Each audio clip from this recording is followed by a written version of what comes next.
Hey, what's going on, everybody? I just wanted to take a second and talk to you about a subject that I am very much a student of. So I talk about these things kind of from a lay perspective, but they are a very high subject that I take an interest in.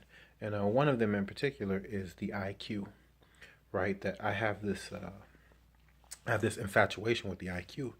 And so I follow people like Stefan Molyneux. He talks a lot about the IQ. He has a lot of people on his show who've done the research, including I can't remember his name right now, something Flynn.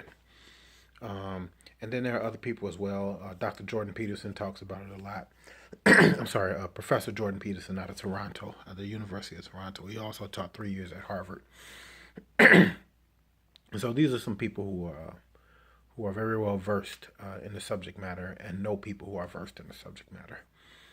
Anyway, I wanted to talk to you about women being smarter than men, sort of. So, according to research, and all of this stuff you can look up, just give a basic Google about the subject matter, and some perspectives will be revealed. And I'm talking about just a particular uh, perspective uh, that I'm fond of. So there are other perspectives as well. It's not the only perspective, but it's one that I'm fond of. So as you know, here in America, the average IQ is 100. The average IQ is 100. And interestingly enough, the average IQ of white people is 100. The average IQ of black people is supposed to be 85. The average IQ of Asians is supposed to be like 105, and the average IQ of Ashkenazi Jews is like 115 or 120 something. It's kind of up there.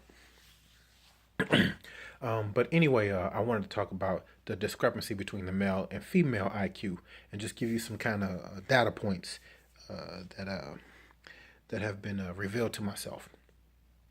So number one, men uh, have a wider range of IQ on the have a wider bell curve of the IQ, meaning there are a lot of men in the idiot category as well as a lot of men in the genius category, not a lot of men in the middle, right? So men on average don't have I mean, the average IQ of men may be 100, but the average man doesn't have a 100 IQ, right? Men seem to crowd around the bottom and crowd around the top. And I believe a lot of that has to do with the dominance hierarchy, right? In the dominance hierarchy, there are winners and losers in the male dominance hierarchy. So, as such, it's going to create these winners, which are going to be, whatever the field is, right? So, when you have these expertise, you have, let's say, basketball players, right? You have basketball players that are terrible, they play at the park. You have basketball players that are excellent, they're in the NBA. And there aren't many men in between. Like most men either are at the park or in the NBA. And that's kind of the range of men just because of the natural competition of the dominance, of the male dominance hierarchy that exists in men of all cultures. Not of all cultures, across cultures. So anyway, as a result of the male dominance hierarchy, there are winners and losers. So the winners are going to be the smart males, men with the high IQs, and the losers are going to be males who aren't as smart, right? The lower IQ males. I mean, you see that in the society, right? You have this class of wealthy men, and then you have this class of poor men, like these homeless men in the homeless shelter, and so on and so forth. And so that is a reflection of the dominance hierarchy. The dominance hierarchy is about competition, and as a result of competition, there are winners and losers. But there's not so much competition. I'm not saying there's no competition amongst women. The competition is a little, it's actually a different type of competition that's more around reproductive opportunities and things of that nature. And I'm not going to talk about that, but you can understand that for women, which is why you have the cosmetic surgeries and all those things, that women compete to get the attention of males, which it doesn't require as much of an intellectual competition. So the the IQ of women is kind of flat. So for women, the range is narrower, meaning there's more women in the middle of the. There are more women with 100 IQ than women with a less than 85 or higher than 145. So the higher you get up in the IQ range, the less women there are. Like, I think I heard somebody say in the 145 and above IQ, men outnumber women 8 to 1. Right. I don't know if a measurement has been done at the lower end of the IQ and what that ratio would be. But at the higher end, I know it's men outnumber women 8 to 1. So women have an average IQ of 100. No, not an average IQ of 100. The average woman has an IQ of 100. The average woman has an IQ of 100. And 100 is a pretty high functioning IQ, right? And so this is why you find women in these jobs like education, like nursing, like these jobs require this skill at a certain level that women tend to have right at that level. So they fit in kind of in the middle range where you can get a lot of women in those particular type of jobs, where the jobs that men make high pay on average, right? So you have men who are like CEOs, but that's not the average man. Like the CEO pool is a very small pool of men. So where do most men work? Well, most men work doing like construction, garbage man. You don't need a 100 IQ to do those jobs, but that's where you kind of see men congregate around. In fact, in this recession, in the last recession in 2008, they called it a he session because a lot of men lost their jobs, right, in the manufacturing and production industry. But not so much the case with like nursing and education and government jobs, which is predominantly women. But so what I'm saying is that, and I'll explain it. I'll try to get this in a very short video, as short as I can. But the point that I'm trying to make is that because women have, on average, an IQ of 100, the average woman has an IQ of 100. The average man does not have an IQ of 100. The average man has an IQ of either 120 or 90. Right? Men don't tend to congregate around 100. It doesn't mean that there aren't men with a 100 IQ. That's not what I'm saying. But what I'm saying is, then you're going to have more women with higher IQs than men. But the higher you go in the IQ range, you'll have more men. So as the IQ rises, fewer women fit in that category. And so this impacts the nature of how men and women relate to each other, right? And what the expectations are in relationships, because women tend to come to relationships with a higher skill set in general than men do, right? Because if you are a man with an 85 or 90 IQ and an average woman has a 100 IQ, then in general that she has a more complex problem-solving skills than men do.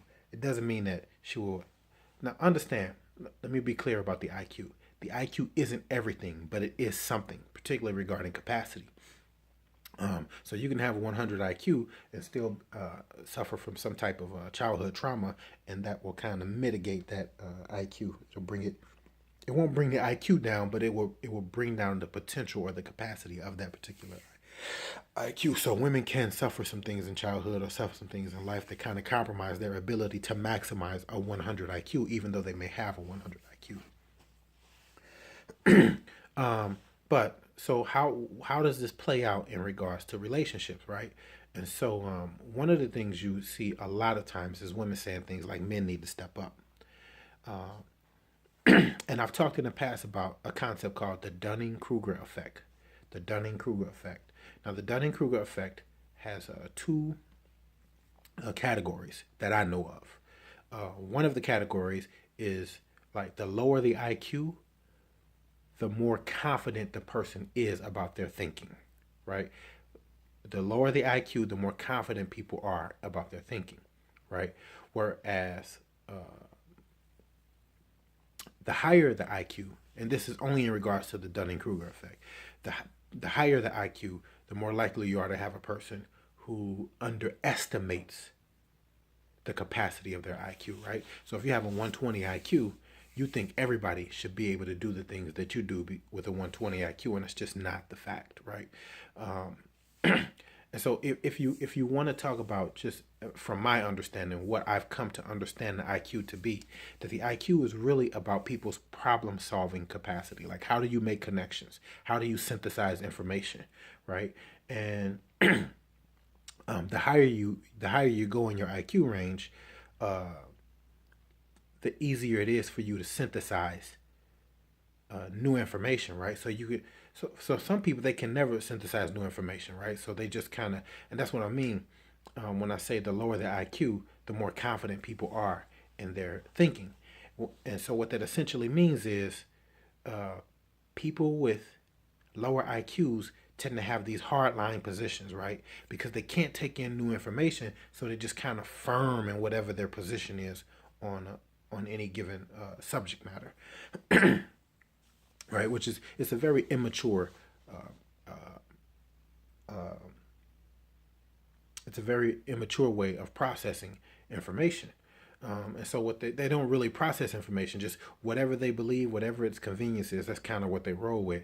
Where as you go up the IQ scale, then your ability to take in new ideas, to re-evaluate new ideas, to understand processes versus conclusion, right? When you talk about the scientific process, you're talking about a process. You put new information in, you may get a different conclusion, you may get the same conclusion, but the higher your intelligence goes, the more you are willing to accept that as a reality, right? That people can bring you new ideas, people can bring you different ideas, and you can kind of synthesize those into your personality and your being and your understanding of life.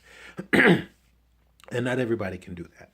And so one of the things that happens is with the 100 IQ, women tend to be more open, right? They tend to be more open to new ideas, new thoughts, new processes than men tend to be, for the most part.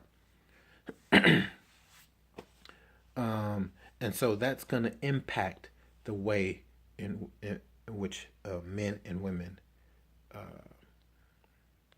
negotiate in a relationship.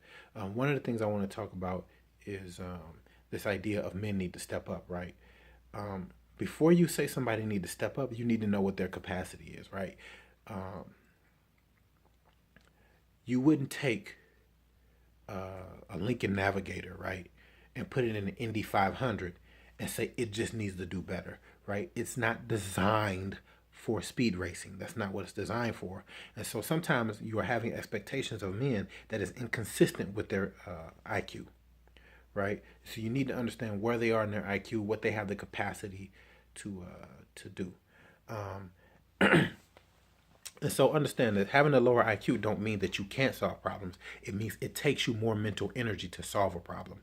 And so you are more likely to give up on a problem if you have a lower IQ than if you have a higher IQ, because you come to the answer or the conclusion faster. So you can come to more conclusions than a person with a lower IQ can. A person with a lower IQ, it takes a lot of mental energy. So if you look at it as weightlifting, right? If you are a strong person, you can lift a lot of weights very fast. If you're not a strong person, you're going to have even the most difficult time lifting lower weights at all, like let alone fast, right? And so that's kind of how the IQ is like, right? So ideas, there are small ideas and then there are big ideas. And so what lower IQ people do is they tend to make small ideas bigger than what they are. That's how you get to the Dunning-Kruger effect. They make small ideas bigger than what they are, right? Where people who have higher IQs have a capacity to take in new information and understand ideas and their place in the hierarchy of ideas and the things of that nature, right? So there's a lot of things when you talk about uh, what the how to draw a philosophical conclusion, right? People with lower IQs have a difficult time uh, with philosophy, right? Because philosophy starts with first principles, right? What is real? Like, that's the question. Like, what is real? Well, for people with lower IQs, real is very simple. When in reality, real is complex, right? And so, real may be based on what we understand right now, right? And we can accept that as real. And we don't see it as a hypocrisy when we get new information in and then real is something different than what it was before. But people with lower IQs, they can't synthesize the information that way, right? Like you need to understand the brain's processing of information is a very arduous task that some people can do very fast, some people are not so fast. And the people who are not so fast are people who tend to get left behind. And so the people who are faster at bringing up these ideas and bringing up these conclusions, they are more responsible to the society, particularly as it pertains to philosophy, than other people, right? Because they don't have the capacity to process the information fast enough to keep up with progress, right? So they tend to be more in the conservative camp, if you will, of holding on to these ideas that kind of protect things as they are, because it's too arduous of a task to kind of process things and keep things in a stable manner, right? So anyway, when you consider that that women on average the average woman has a higher IQ than the average man, then you can put that in the perspective of this idea of deadbeat dads, right? Like really, you're not talking about, like, for the most part, you're not talking about deadbeat dads. You're talking about men who don't have the capacity in the society as a given. And this is the last thing I'm gonna try to hit. I hope all of this makes sense. I'm kind of rambling because I understand that all this is these are unedited, unscripted conversation that I'm having with you. So sometimes it can come off as rambling. So please let me know if that's the case, and if you're having difficulty following me, and I'll try to work on just kind of keeping things kind of transient across the video. But I just wanted to say, that if we know where a person is in their IQ, that should help us understand what they have the capacity to process in regard of ideas and theories. And that should be factored in when you're talking about women who are having children by men that they want to step up, when it may not be the capacity of that man. And sometimes women are making choices for men that aren't convenient for their capacity, right? So you can't give every man a child, because every man don't have the capacity to kind of, having a child is a big responsibility, right? And so you want to make sure that when you're having a child by a man, that he has the capacity to help the child progress mentally and intellectually. And that's going to be factored in by his ability to problem solve. And one of the things that you have to be able to do is, particularly like, so if you're a woman and you go on a date with a man, you want to ask him questions about his life and kind of see where his life has progressed as a result of his thinking, right? And it's really, that's something that you can practice with the people around you. Just asking them kind of like, listen to their problems, listen to how they solve their problems, and listen to how their life get better as a result of the conclusion of those problem solving skills. So let me know what you guys think. Comment in the comment section, share the video, and we can have a conversation about the IQ and the impact on the relationship between men and women. Thank you.